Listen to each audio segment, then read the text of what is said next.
Olá, a gente está aqui na Avenida Paulista, na Torre de Babel Idiomas, e eu sou Suzana Florice e estou aqui para falar com vocês um pouquinho sobre o nosso trabalho com o português como língua estrangeira, tanto no Brasil quanto no mundo, um pouquinho da nossa história. E para apresentar para vocês, já agradecendo o convite da Rita, já para apresentar para vocês os nossos projetos e para onde nós estamos caminhando.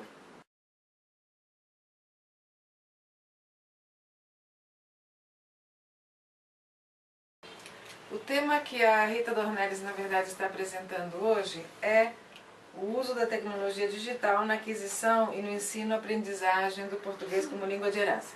A gente vai chegar até lá, mas antes disso eu queria falar um pouquinho como tudo começou na minha vida com a questão do português língua estrangeira. Na verdade, eu sou proprietária da Torre de Babel Idiomas há 30 anos, vamos fazer 30 anos agora em 2015. E a Torre de Babel sempre trabalhou eu sempre trabalhei, e a Torre de Babel tinha como foco o ensino de inglês. Mas por volta nos anos 80, na segunda metade dos anos 80, quando o Brasil começou a passar pelo processo de privatizações, nós tivemos a vinda de várias empresas internacionais para o Brasil. Nessa época, a Torre de Babel fez um contrato com um grande cliente, que é cliente nosso até hoje, uma empresa japonesa, e nessa empresa nós chegamos a ter 525 alunos que eram basicamente, a sua grande maioria, alunos de inglês. Por causa do Mercosul nós tínhamos também alunos de espanhol, mas o mais importante para a nossa fala aqui é a questão dos estrangeiros que vieram com essa empresa, nesse caso do Japão, e que precisavam aprender português. Então nós começamos a trabalhar com um livro que era mais conhecido na época, que por sinal era muito bom, Falando, Lendo e Escrevendo, da editora EPU. Mas eu senti que, apesar do conteúdo ser bom, no geral, os nossos alunos de inglês, com os quais nós trabalhávamos com material importado, Macmillan, Oxford, Cambridge, etc., Longman, com materiais em 4 cores, com áudio muito bom, etc., comparavam, é claro, esse material, assim como comparavam com o material de espanhol e com o material de português, que naquela época era um material ainda em preto e branco, o áudio meio antiquado, enfim. Apesar de haver outros produtos no mercado, eu considerava aquele o melhor. E eu senti a necessidade, então, de desenvolver algo para o ensino de português língua estrangeira. Foi aí que surgiu a ideia de se fazer, primeiro, alguns de vocês devem conhecer, o Bem-vindo, a língua portuguesa no mundo da comunicação, que por sinal o título foi dado num concurso nessa empresa. Os alunos de inglês, espanhol, etc. sugeriram títulos e nós escolhemos este, fizemos a junção de 2 sugestões, Bem-vindo e o outro, a língua portuguesa no mundo da comunicação, e fizemos o título e publicamos esse material, que hoje tem, eu digo isso com orgulho, porque quando nós ensinamos uma língua, nós, claro, ensinamos também ou falamos sobre a cultura do país onde ela é inserida, nesse caso o Brasil. Nós vendemos do livro do aluno até agora 190 mil cópias, que eu acho bastante importante que vocês saibam como está sendo a divulgação desse nosso país e desse nosso idioma. Na sequência, precisamos fazer o livro foi adotado também no Uruguai para adolescentes, para ensinar o idioma a adolescentes, e nos pediram para fazer um split edition, para dividir o livro em 2, e eu não considerava esse livro muito fácil de ser dividido, e muito menos para adolescentes. O livro tem material, inclusive, é para jovens adultos e adultos, e nós resolvemos escrever um novo livro, que é o Tudo Bem, Português para a Nova Geração. Na sequência fizemos o material pela editora Galpão, Panorama, Brasil, para o mundo dos negócios, e seguimos, fizemos todo um catálogo de português para estrangeiros, com leituras graduadas, gramática, como está o seu português, com a Harumi Otuki.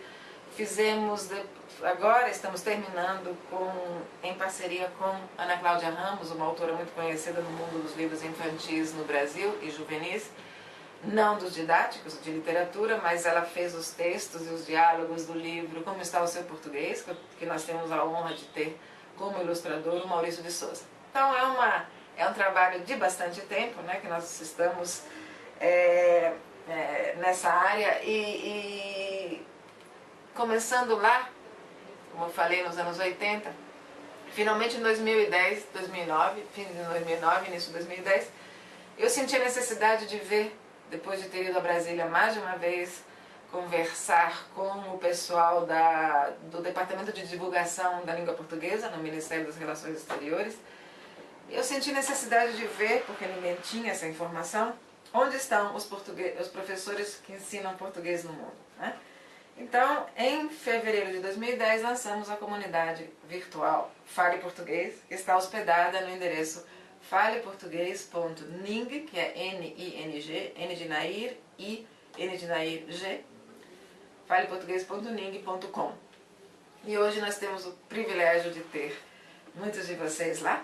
São 4.000, hoje mais de 4.600 membros na comunidade. É uma comunidade que eu não vou mostrar aqui para não tomar demais o tempo de vocês, mas é uma comunidade que tem chats, se não forem semanais, são quinzenais, tem workshops, tem fórum de discussão, tem blog, tem mais de 2.000 fotos, normalmente de aspectos culturais dos países da CPLP, Comunidade de Países de Língua Portuguesa. Tem quase 700 vídeos com músicas, depoimentos, reportagens, é riquíssima, vocês precisam participar. É um material gratuito e existe também a possibilidade, claro, de divulgação do trabalho de vocês, mas aí por meio de blog ou chats ou de banners, mas aí tem uma taxa para que isso aconteça. E nós estamos assim, super felizes com essa comunidade. Mas claro, é uma comunidade basicamente para adultos, né? E que é administrada pela editora Galpão, no momento pela Camila, que nos ajuda a alimentá-lo. E que mostra não só o trabalho com português língua estrangeira, como português segunda língua, e com o trabalho cada vez mais importante de português língua de herança. E por que eu estou falando agora também sobre português língua de herança? Porque, como muitos de vocês também sabem, eu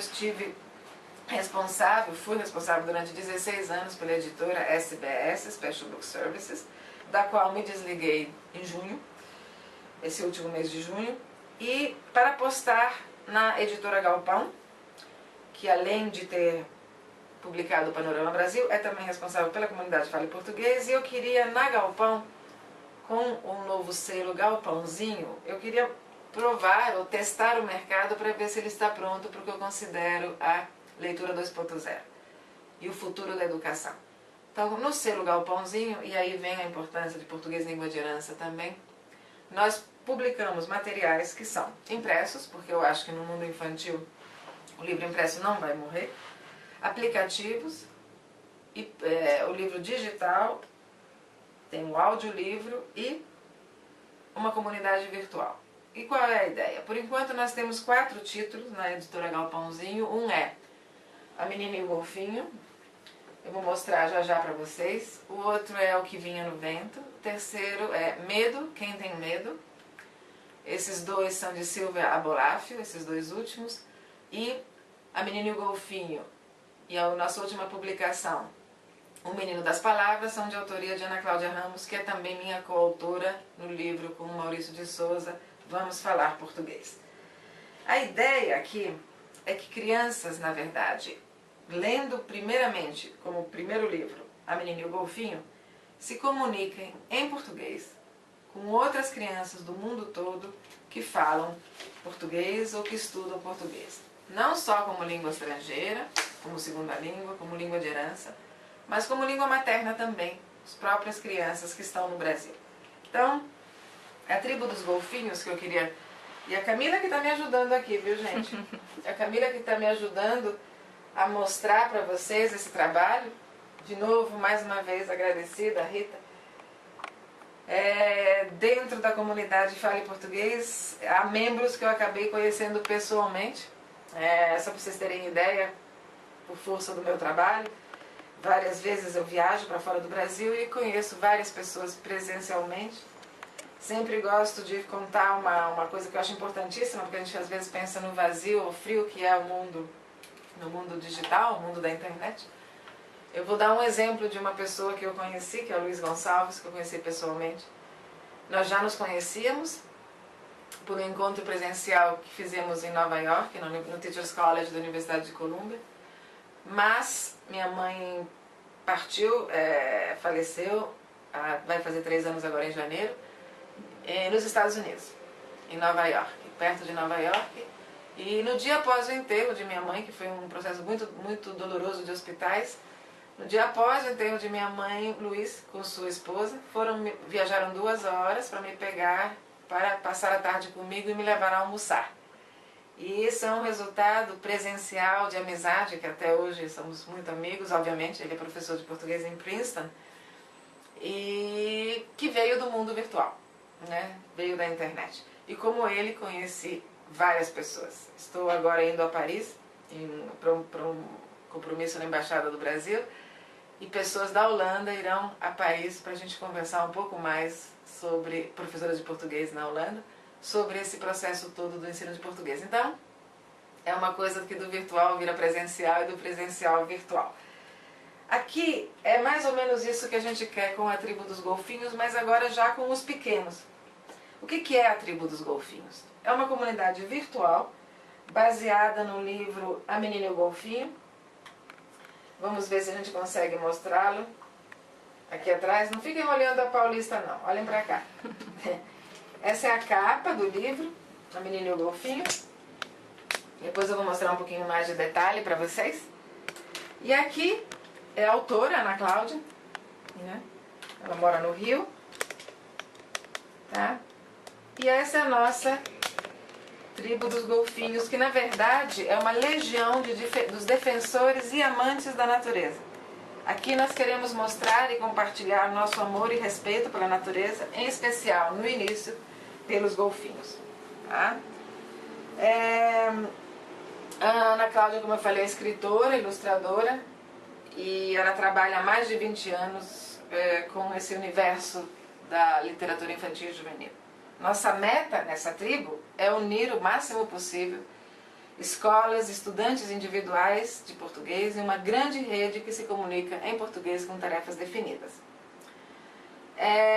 Aqui nós temos, e vocês podem, navegando, ver bem, nós temos jogos, por exemplo, só para pegar um jogo.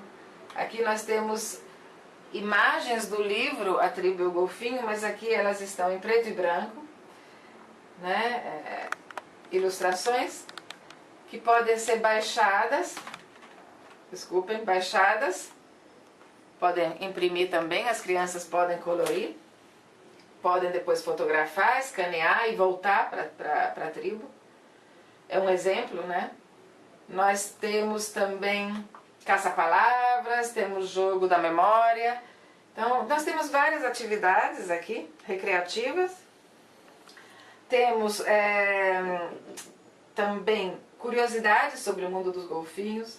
Temos uma seção que vou mostrar aqui, você sabia, né? Por exemplo, que pode ser alimentada pelos membros, né? Nesse caso, o que está agora no ar você sabia que golfinhos só têm um cérebro menor do que o dos humanos? Em compensação, seu cérebro é mais pesado do que o nosso. Então são informações que são bastante interessantes. E claro, qualquer bom professor sabe fazer um bom uso desse material. Nós temos também, para cada 2 páginas do livro, nós temos atividades de pré-leitura, durante a leitura e pós-leitura. Tá? Então, se vocês pegarem, por exemplo, aqui as páginas 4 e 5, aqui vocês vão ver a atividade de pré-leitura. Clicando aqui, vocês têm atividade durante a leitura e pós-leitura. É claro que vocês precisam ter o livro. As crianças, a condição é que elas leiam um livro. Aqui vocês têm 2, 4, 6 páginas e depois precisa ter o livro. E no fim da leitura, nós temos algumas sugestões de projetos finais para a classe. né? O livro pode ser adquirido pelo site da Editora Galpão ou em formato digital também pela Amazon no Brasil, né?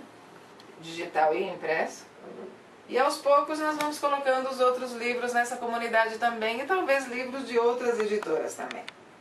Nós temos grupos de trabalho e foi muito emocionante para quem conhece São Paulo quando o Colégio Bandeirantes, que é um colégio formador de opinião aqui, quando o Colégio Bandeirantes entrou no projeto, que nós colocamos crianças e nós temos o vídeo aqui, porque aqui nós temos também fotos, assim como temos na Fale Português, temos vídeos, temos o histórico de tudo que já aconteceu com esse livro e com a autora mostrando esse livro em feiras, em colégios e em entidades, instituições e trabalhos feitos.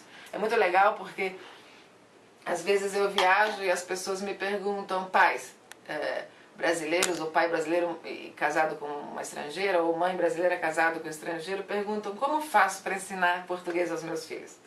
Não são professores, não têm muita noção. Então aqui você tem noção, ideias que você pode adaptar ao ensino a seus filhos, aos amigos dos seus filhos, enfim. Então nós temos vídeos mostrando todo esse trabalho sendo feito. E o legal são esses então grupos de discussão. São muitos. Meu Olhar em um Clique, um filme que vai ser elaborado no ano que vem sobre o livro, criando novas aventuras, que seriam sequências do livro, que são grupos que se reúnem em tempo real, numa sala virtual, e discutem em português o que fazer. E depois de X tempo sobem o projeto para uma área que existe, uma seção que existe de projetos. A ideia é que as crianças se comuniquem em português. Nós começamos então quando essa primeira vez que o Colégio Bandeirantes se comunicou em português com outras crianças, tínhamos crianças da Alemanha, da Espanha, da Nicarágua e do Brasil, de outros lugares do Brasil. Foi muito emocionante. E eu vejo que isso pode acontecer. Para que isso aconteça, nós precisamos muito de proatividade, né? Nós percebemos que pais, crianças a gente não pode falar, mas pais, professores ficam muito na zona de conforto. E se tem uma coisa que a gente não pode fazer, não consegue ainda, é colocar um chip na cabeça das crianças para que elas comecem a falar em português. Então a ideia é que esses jovens, crianças entrem, compartilhem informações, atividades, falem com a autora.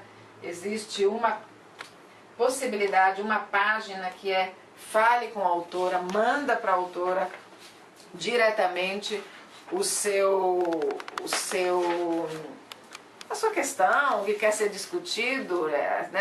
Na semana passada, na quinta ou na sexta, a Ana Cláudia fez uma reunião virtual com a nossa querida Sueli Selp, que ministra aulas de português, inclusive para os pequenos, na Espanha, em Madrid.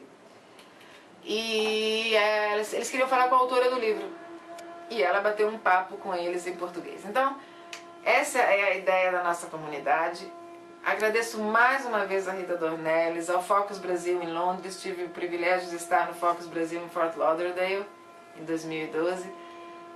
Este ano, a Harumi, autora de Como Está o Seu Português, a nossa gramática para o ensino de português para estrangeiros, foi ao Focus Brasil em Nova York. Pretendemos estar no Focus Brasil no ano que vem, em Georgetown. E quem sabe um dia em Londres ou até no Focus Brasil do Japão. Então, mais uma vez, obrigada, muito obrigada pela atenção. Eu estou disponível tanto pela Fale Português, pelo meu perfil, quanto pela Tribo dos Golfinhos, quanto pelo meu endereço eletrônico particular, que é o Susana Florice. O meu nome se escreve Sussanna. Eu sou italiana e português para mim é uma língua estrangeira. Susana.Florici, FLORISSI, @gmail.com. E só para finalizar, eu caí em mim, que para mim português é língua estrangeira, em uma palestra que eu dei sobre este assunto na Feira do Livro de Frankfurt de 2012.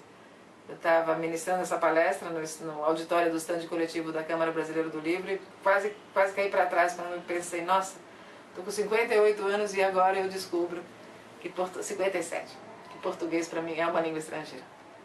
Faço isso com muito amor e deixo um beijinho para vocês. Obrigada.